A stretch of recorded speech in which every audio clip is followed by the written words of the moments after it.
நண்பர்கள் அனைவருக்கும் காலை மாலை மதிய வணக்கங்களை தெரிவித்துக் கொள்வது உங்கள் நண்பனர். இன்னைக்கு வீடியோவில் நம்ம எதை பற்றி பார்க்க போகிறோம் அப்படின்னு பார்த்தீங்கன்னா, நம்ம சப்ஸ்கிரைபரோட கொஸ்டின் தான் பார்க்க போகிறோம். இவருக்கு மட்டும் கிடையாது, நிறைய பேருக்கு வந்து இந்த கேள்வி இருக்குது. ஸோ இதை பற்றி டீட்டெயிலாக ஃபுல்லாக பார்த்துருவோம். இந்த மாதிரி பயனுள்ள தகவலாம் தெரிஞ்சுக்கணும்னு நினச்சினா மறக்காம நம்ம சேனலை சப்ஸ்கிரைப் பண்ணி வச்சுக்கோங்க. நம்ம சப்ஸ்கிரைபர் என்ன கொஸ்டின் கேட்டிருக்காரு அப்படின்னு பார்த்தீங்கன்னா, டிஇபி பாஸில் போயிட்டு எப்படி என்டிஎஸ் பர்மிட் மாறுறது அப்படின்ற மாதிரி கேட்டிருக்காரு.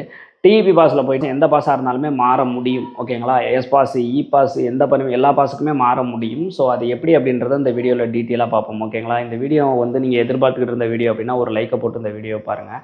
உங்களுக்கு வேறு ஏதாவது டவுட் இருந்துச்சு, அதை பற்றி நான் வீடியோ போடணும்னு நினச்சிங்கன்னா கமெண்ட் செக்ஷனில் கேளுங்க, கண்டிப்பாக நான் வீடியோ போடுறேன், ஓகேங்களா? ஓகே, டிஇபி பாஸ் அப்படின்னா ட்ரைனிங் எம்ப்ளாய்மெண்ட் பாஸ் அப்படின்ற மாதிரி சொல்லுவாங்க. இதோட வேலிடிட்டி டைம் வந்து பார்த்தீங்க அப்படின்னா வந்துட்டு 3 மாதம். ஸோ ஒரு சில பேர்லாம் வந்துட்டு கிட்டத்தட்ட 4 மாதம் வரைக்கும்லாம் இருந்துட்டு வருவாங்க, ஓகேங்களா? ஸோ இந்த பாஸுக்கு ரெடி பண்ணுறப்பே வந்துட்டு இந்த வேலை வந்து வருது அப்படின்னா உங்கள்கிட்ட வந்துட்டு ஏஜென்ட் வந்து பேசுவாங்க. பேசுகிறப்பே வந்துட்டு எவ்வளோ அமௌண்ட்டு, அதாவது நீங்கள் கட்ட வேண்டிய அமௌண்ட் எவ்வளவு, எத்தனை நாள் பாஸ் இருக்கும் அப்படின்ற மாதிரிலாம் சொல்லுவாங்க. அங்கே என்ன வேலை இருக்கும், ரூம் அண்ட் ஃபுட்டு அக்கமடேஷன் இது எல்லாமே ஃப்ரீயாக இல்லை காஸ்ட்டாக, டிரான்ஸ்போர்ட் ஃப்ரீயாக காஸ்ட்டாக, இது எல்லாத்தையுமே ரொம்ப தெளிவாக கேட்டுக்கோங்க, ஓகேங்களா? சப்போஸ் வந்துட்டு இப்போ நம்ம வந்துட்டு டிஇபி பாஸ் ரெடி பண்ணி கொடுக்குறோம். அதில் வந்து பார்த்தீங்க, ஒரு எக்ஸாம்பிளுக்கு சொல்கிறேன், சேலரி வந்து $1600, ஓகேங்களா? $1600 $1600 சேலரி அப்படின்னு, அதாவது ஃபுட்டு மட்டும் நீங்கள் பார்த்துக்கணும், ரூமும் டிரான்ஸ்போர்ட்டும் ஃப்ரீ அப்படின்ற மாதிரினா ஃபுட்டுக்கு வந்து $1600 ஃபுட்டுக்கு வந்து எவ்வளோ போகும் அப்படின்னு கேட்டிங்கன்னா கிட்டத்தட்ட $130 $150 வந்து செலவாயிடும். மற்றபடி இந்த 4 மாதத்துக்கு வந்துட்டு அந்த அதுக்கு வந்து நீங்கள் கட்ட வேண்டிய அமௌண்ட் 1,00,000 130 140 இருக்குது அப்படின்னா நீங்கள் கட்டி போகலாம், ஓகேங்களா? 1 140 இருந்துச்சு அப்படின்னா உங்களுக்கு கண்டிப்பாக வந்துட்டு 3 மாதன்றது நீங்கள் 4 மாதம் இருந்தீங்க அப்படின்னா டபுள் மடங்கு அமௌண்ட் எடுத்துகிட்டு வந்துடலாம், ஓகேங்களா? சில டிஇபி பாஸுக்கெல்லாம் வந்து பார்த்தீங்கன்னா அமௌண்ட் அதிகமாக இருக்கும். 1.25 லட்சம் 2 லட்சம் கேட்குறாங்கன்னு வச்சுக்கோங்க. கேட்கறது தப்பு கிடையாது, உங்களோட சேலரி ஹையாக இருக்கணும், ஓகேங்களா? ரூமு ஃபுட்டு ரெண்டுமே ஃப்ரீயாக இருந்து, டிரான்ஸ்போர்ட்டும் ஃப்ரீ, ரூமும் ஃப்ரீ, ஃபுட்டும் ஃப்ரீ, எல்லாமே ஃப்ரீயாக இருக்குது. உங்களுக்கு சேலரி வந்து $1800 $1900 இந்த மாதிரிலாம் சொல்கிறாங்கன்னு வச்சுக்கோங்களேன். அப்போ வந்து உங்களுக்கு 2 லட்சம் கேட்குறாங்க அப்படின்னு 2 மாதம் வந்து, அதாவது நீங்கள் போட்ட காசு எடுத்துருவீங்க, அடுத்த 1 மாதம் இல்லை 2 மாதம் உங்களுக்கு ப்ராஃபிட். இதில் முக்கியமான ஒரு விஷயம் என்ன அப்படின்னு கேட்டிங்கன்னா, நீங்கள் அங்கே போகிறீங்க பார்த்தீங்களா, அந்த 3 to 4 மந்தில் வந்து உங்களுக்கு வேறு ஏதாவது ஜாப் கிடைக்குமா அப்படிங்கிறத நீங்கள் முயற்சி பண்ணி பார்க்கலாம். இன்னொன்று என்ன அப்படின்னு கேட்டிங்கன்னா, சிங்கப்பூர் எப்படிங்கிறத நல்லாவே தெரிஞ்சுக்கலாம் ஃப்ரெஷ்ஷாக போகிறவங்க.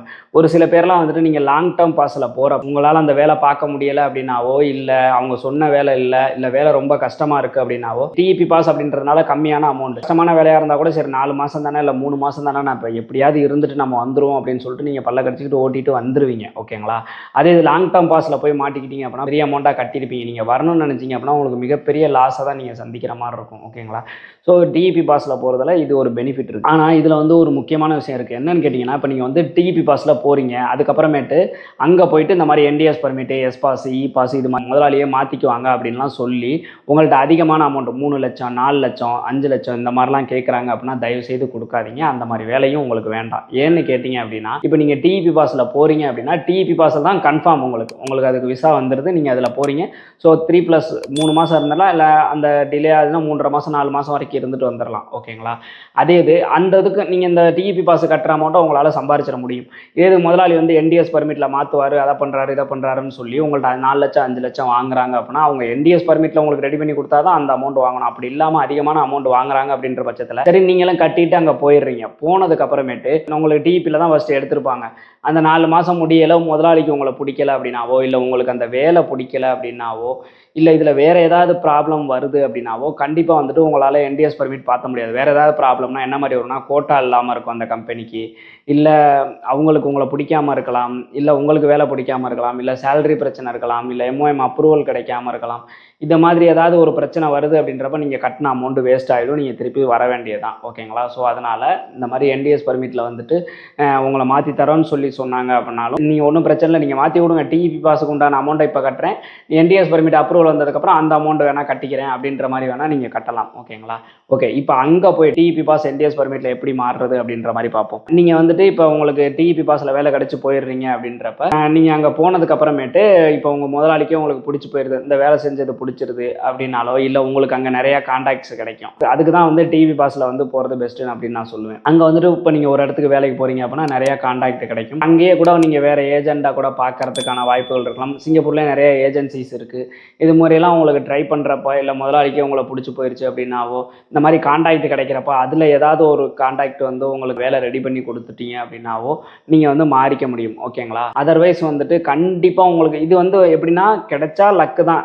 ஒரு சிலருக்கு இந்த மாதிரி கிடைச்சிருக்கு, எல்லாருமே அப்படி கிடைச்சது கிடையாது. அப்படி இல்லை அப்படின்னா நீங்கள் டிபி பாஸில் போயிட்டு திரும்பி தான் வர்ற மாதிரி இருக்கும். வந்துட்டு நீங்கள் வேறு ஜாப் தான் ட்ரை பண்ணுற மாதிரி இருக்கும். ஓகேங்களா? மாறணும் அப்படின்னா இப்படி தான் நீங்கள் மாறி ஆகணும். இல்லை அந்த முதலாளிக்கு உங்களை ரொம்ப பிடிச்சிருக்கு, உங்கள் ஒர்க்கு நல்லா இருக்குது அப்படின்ற பட்சத்தில் அந்த முதலாளி நினைச்சாங்க அப்படின்னா அவங்களுக்கு கோட்டா இருந்துச்சு அப்படின்னாவோ உங்களை வந்து டிபி பாஸ்ல இருந்து என்டிஎஸ் பர்மிட்டோ இல்லை எஸ் பாஸோ இ பாஸோ ஏதாவது ஒரு பர்மிட்டுக்கு வந்து உங்களை மாற்றிக்கிறதுக்கு வாய்ப்புகள் தான் இருக்குது. ஆனால் 100% இப்படி மாற்றிக்குவாங்கன்னு சொல்ல முடியாது. ஓகேங்களா? அப்போ வந்துட்டு போயிட்டு அடுத்து என்ன பண்ணுறது அப்படின்னு கேட்டிங்கன்னா நீங்கள் நல்லபடியாக வந்துட்டு கரெக்டான டாக்குமெண்ட்டை சப்மிட் பண்ணி கரெக்டாக போயிருக்கீங்க அப்படின்னா திருப்பி வந்ததுக்கு அப்புறமே திருப்பி நீங்கள் எஸ் பாஸோ இல்லை இ பாஸோ மற்ற பாஸுகள் நீங்கள் ட்ரை பண்ணலாம். எந்த பாஸ் வேணாலும் ட்ரை பண்ணலாம். ஆனால் நீங்கள் ட்ரை பண்ணல உங்கள் ஏஜென்ட்டுக்கிட்ட கண்டிப்பாக வந்து நீங்கள் டிபி பாஸ் போனதை வந்து மறைக்கக்கூடாது, சொல்லிடணும். தெளிவாக சொல்லிடுங்க. அதே மாதிரி நீங்கள் டிபி பாஸில் போனதுக்கு உண்டான டாக்குமெண்ட்ஸ் எல்லாமே இருக்கும் பார்த்தீங்களா, அதையும் வந்து நீங்கள் உங்கள் ஏஜென்ட்டுக்கிட்ட கொடுத்துருங்க. அதையும் கொடுத்து நீங்கள் அப்ளை பண்ணுறப்ப தான் உங்களுக்கு அப்ரூவல் வரும். அதே மாதிரி ஒரு சில பேர் கேட்குறாங்க, இந்த மாதிரி நான் டிபி பாஸில் போனேன் அதனால எனக்கு அப்ரூவல் ஆக மாட்டேங்குதா, என்ன ரீசன் அப்படின்ற மாதிரிலாம் கேட்குறாங்க. டிபி பாஸில் நீங்கள் போயிட்டு உங்களுக்கு அப்ரூவல் ஆகாமலாம் கிடையாது, அப்படியெல்லாம் கிடையவே கிடையாது. உங்களுக்கு டாக்குமெண்ட் வந்து ஃபஸ்ட்டு நீங்கள் போன இடத்துல கரெக்டாக சப்மிட் பண்ணியிருக்காங்க அப்படின்னா கண்டிப்பாக அப்ரூவல் ஆகும். அப்படி அப்ரூவல் ஆகலைன்னா ஒரு பாஸ் அப்ரூவல் ஆகலை அப்படின்னா அதுக்கு நிறையா காரணங்கள் இருக்கும். ஒரு உதாரணத்துக்கு எஸ் பாஸில் வந்துட்டு இவ்வளோ சம்பளம் தான் போடணும்னு இருக்கும். அந்த சம்பளத்தை கம்மியாக போடுறாங்க அப்படின்னா அப்ரூவல் ஆகாது. எஸ் பாஸில் வந்துட்டு ஒரு சம்பளம் வந்துட்டு இப்போ ஒரு உதாரணத்துக்கு $3500 மேலே இருக்கணும் அப்படின்னா உங்களுக்கு 3400 இல்லை 3500 இல்லை 3300 இந்த மாதிரி சம்பளத்தை போட்டாங்க அப்படின்னா உங்களுக்கு அப்ரூவல் கிடைக்காது. ஓகேங்க. இது மட்டும் இல்லாமல் கோட்டா இருக்கும். அந்த கோட்டா வந்து இல்லை அப்படின்னாவோ கோட்டாவே இல்லை, எஸ் பாஸ்க்கு எலிஜிபிளே கிடையாது அந்த கம்பெனி, கோட்டா இல்லை அப்படின்ற பட்சத்தில் உங்களுக்கு எஸ் பாஸ் போட்டாங்க அப்படின்னா அதுக்கு ரிஜெக்ட் ஆகும். இந்த மாதிரி உங்கள் டாக்குமெண்ட் வந்து ப்ராப்பராக ஸ்கேன் பண்ணாமல் இருந்தால் கூட ரிஜெக்ட் ஆகும். இந்த மாதிரி வந்துட்டு நிறைய காரணங்கள் வந்து ரிஜெக்ட் ஆகிறதுக்காக இருக்கும். ஸோ நம்ம டிபி பாஸில் போயிட்டு வந்ததுனால தான் ரிஜெக்ட் ஆயிடுச்சு அப்படின்னு நினைக்காதீங்க. ஓகேங்களா? டிபி பாஸில் போயிட்டு வந்து ரிஜெக்ட் ஆனது யாருக்கு அப்படின்னு கேட்டிங்கன்னா டாக்குமெண்ட் வந்து அந்த போயிட்டு வந்ததுனால ரிஜெக்ட் ஆனது ஒரு சில பேருக்கு ரிஜெக்ட் ஆயிருக்கு. அது யாருக்கு அப்படின்னு கேட்டிங்கன்னா போலி டாக்குமெண்ட்டை சப்மிட் பண்ணி போயிட்டு வந்தாங்க. ஓகேங்களா? ஸோ அவங்களுக்கு மட்டும்தான் வந்து டிபி பாஸில் போயிட்டு வந்ததுனால ரிஜெக்ட் ஆச்சு.